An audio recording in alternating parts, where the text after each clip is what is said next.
मनीष जी, ऐसा लगता है पश्चिम बंगाल में हिंदू होना गुनाह हो गया। ये था तो बहुत पहले से, लेकिन अब लगता है कि वक्फ कानून की आड़ लेकर जानबूझकर हिंदुओं को पलायन को मजबूर किया जा रहा है। बिल्कुल बिल्कुल श्वेता जी, 200 सांसद जब वक्फ बिल के खिलाफ अभी संसद भवन में खड़े हुए थे तो उसी दिन पटकथा लिखी गई थी बंगाल में हिंसा होने की। और बंगाल में पहली बार राज्य में कानून व्यवस्था पूरी तरह से ध्वस्त होती हुई दिखी नहीं है। पश्चिम बंगाल में जब से ममता बनर्जी और इसके पहले एक इतिहास, लंबा इतिहास वामपंथियों की जब सरकार हुआ करती थी, तब से ही आप देखेंगे कि किस तरह से वहां पे सुनियोजित तरीके से हिंदुओं को टारगेट करता रहा है।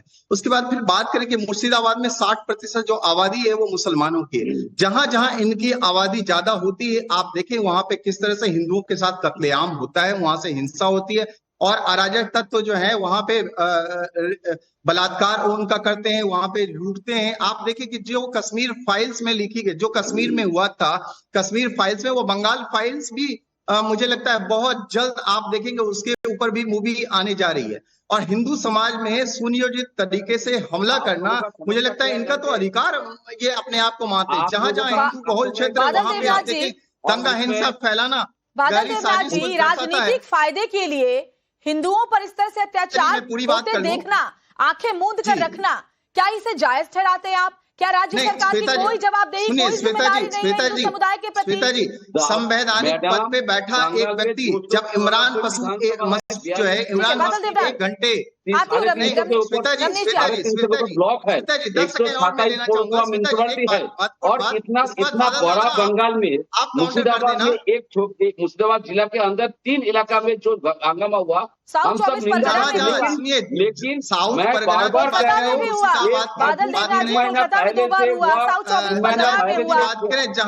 ट्रेनिंग हुआ मौतें होंगी, लोगों के घर बार जला दिए जाएंगे, तो हिंसा छोटी बड़ी नहीं। आप ये बताइए ना, सबसे पहली बात, टुकड़े टुकड़े गैंग और उनके साथी पत्रकार, आज एक बंगाल की हिंसा जो लगातार हो रही है, जो हिंदुओं के साथ कत्लेआम हो रहा है, हमला जो हो रहा है, उसके ऊपर एक भी टिप्पणी मैंने नहीं देखा। जो लिबरांडू लोग हैं वो कहाँ है?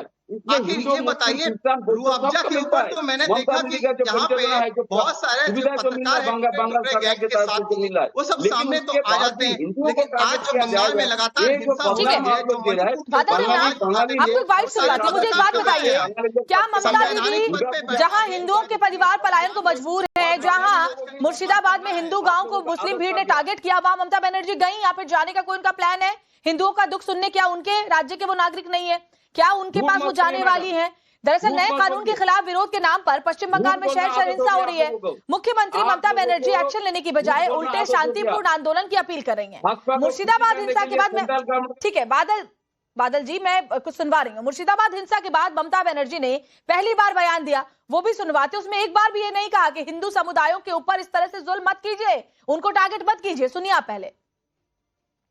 সবাইকে বলবো, শান্তিপূর্ণভাবে গণতান্ত্রিক আন্দোলন করার অধিকার সকলের আছে উইথ পারমিশন, বাট প্লিজ দয়া করে সে যেই হোক, ABCDEFG যেই বা হোক, আইন কখনো হাতে তুলে নেবেন না। আইনের জন্য তো আইনের রক্ষক আছে, আইনের ভক্ষক তো দরকার নেই। তাই আপনাদের অনুরোধ করব, কেউ কেউ প্ররোচনা দেবে কোনো ব্যাপারে, কিন্তু बादल देवनाथ, क्या जितनी हिंसा वहां हो रही है इसमें मुख्यमंत्री को यह नहीं कहना चाहिए था कि विरोध के लिए आप न्यायिक रास्ता चुनिए, अदालत का रुख करिए? अभी कम से कम आंदोलन की आड़ में जैसी हिंसा हो रही है, अभी भी कह रही है कि शांतिपूर्ण आंदोलन करते रहिए। एक बार भी जुबान से ये नहीं निकला कि हिंदुओं पर जुल्म नहीं होने चाहिए। सुनिए ना, आप जो चाहेंगे और वहां पे बादल देवनाथ को बोलने दीजिए रमेश जी। नहीं, आप मुझे बोलने दीजिए प्लीज, मैं 1 मिनट जो समय मांग रहा हूँ। जो आप लोग चाहेंगे, सेंट्रल गवर्नमेंट जो चाहेंगे, अमित शाह मोदी जी जो चाहेंगे, गोदी मीडिया जो चाहेंगे, वही ममता दीदी करेंगे। मैं आपको रिक्वेस्ट कर रहा हूँ, आप बंगाल में आइए 1 हफ्ते के लिए, पूरा बंगाल हम आपको घुमाऊंगा। 294 विधानसभा, 42 लोकसभा से 350 के ऊपर ब्लॉक और जब घटना हुई थी उस समय भी ये लोग यही करते थे। शाहजहां शेख रेप का आरोपी संदेश खाली में जब ये बलात्कार नहीं होता इतना बड़ा आरोपी जो है शाहजहां शेख ने जब ये कांड किया था तभी ये लोग यही कह रहे थे। आरजीकर कॉलेज में जब ये घटना हुई, महिला डॉक्टर के साथ, महिला डॉक्टर के साथ रेप की वारदात हुई थी, तभी ये लोग यही कह रहे थे। विजय शर्मा जी, मुझे लगता है कि जिस हिंदू गांव को टारगेट किया गया भीड़ की तरफ से, चुन चुन कर सिर्फ हिंदू दुकानों को टारगेट किया गया, चुन चुन कर हिंदुओं के मकानों को लूटा गया, लॉकर लूट लिए गए। ग्राउंड जीरो की तस्वीरें हम लगातार दिखा रहे हैं। पानी की टंकी में जहर मिलाने की बात सामने आई। महिलाओं को कहा गया कि इज्जत दो तो तुम्हारे पति की जिंदगी को बख्शेंगे, और बंगाल पुलिस हाथ बंद किए हुए, हाथ बांधे हुए चुपचाप खड़ी है। क्या समझ में आता है? बंगाल की श्वेता जी, बादल जी ने खुद मान लिया कि ये षड्यंत्र चल रहा है और षड्यंत्र में इनका हाथ है, क्योंकि जो गुप्तचर विभाग होता है वो क्या कर रहा था इनका बंगाल का। और फिर आप कार्रवाई क्यों नहीं करते हो दंगाइयों के खिलाफ? आप दंगाइयों को दंगा करने की इजाजत दे रहे हो। हाई कोर्ट को, कलकत्ता हाई कोर्ट को हस्तक्षेप करना पड़ा है।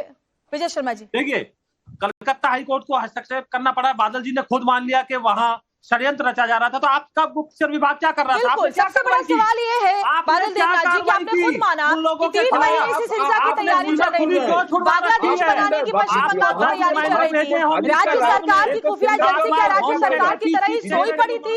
क्या ममता बनर्जी की कोई जवाबदेही जिम्मेदारी इसको लेकर नहीं बनती है? इस डिबेट को कैसी बातें करते हैं, कैसी बातें करते हैं? मतलब आप जाइए ना ग्राउंड जीरो पर जाकर के देखिए कि वहाँ किसको टारगेट किया जा रहा है। चुन चुन कर हिंदू समुदाय के घरों को टारगेट किया गया, चुन चुन कर हिंदू समुदाय की दुकानों को जलाया गया, और आप कहते हैं हिंदुओं पर हो रहे अत्याचार। शर्म आनी चाहिए आपको बिलाल खान, विरोध के नाम पर ऐसे हिंसा को जायज ठहराते हुए। मणिपुर तो आप एक लफ्ज नहीं बोल पाते, यहाँ बैठकर बातें करते हैं। मणिपुर में बहन बेटियों की कितनी इज्जत टूट गई, वहाँ पे किसी को बिल्कुल मीडिया ने दिखाया था, बिल्कुल मीडिया ने दिखाया था मणिपुर का, हर जगह का दिखाते हैं। मैडम ऐसे नहीं होता, आप आंखें मूंद लेते हैं। जिम्मेदारी बनती है, सरकारों की जिम्मेदारी है। हम कह रहे हैं आपको बड़ा मजा आ रहा है बिलाल खान, आपको लगता है कि कश्मीर में जो कुछ हुआ एक बार फिर से पश्चिम बंगाल में हो रहा है।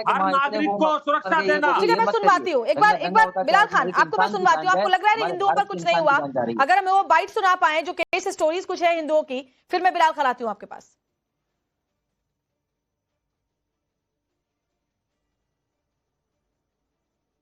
हिंदुओं पर कितने जुल्म हुए जरा सुनवा दें, तो फिर हम बिलाल खान पे जाते हैं।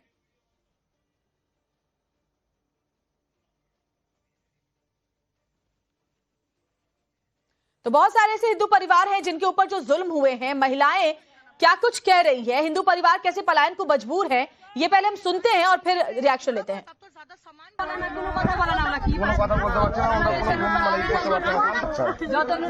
তো যাক, আপনারা কোনো টেনশন করবেন না, এখানে থাকা খাওয়ার ব্যবস্থা আছে, আপনারা যান। আচ্ছা যান, আপনাদের জন্য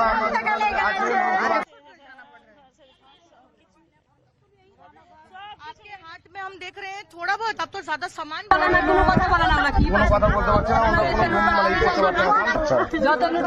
তো যাক, আপনারা কোনো টেনশন করবেন না, এখানে থাকা খাওয়ার ব্যবস্থা আছে, আপনারা যান।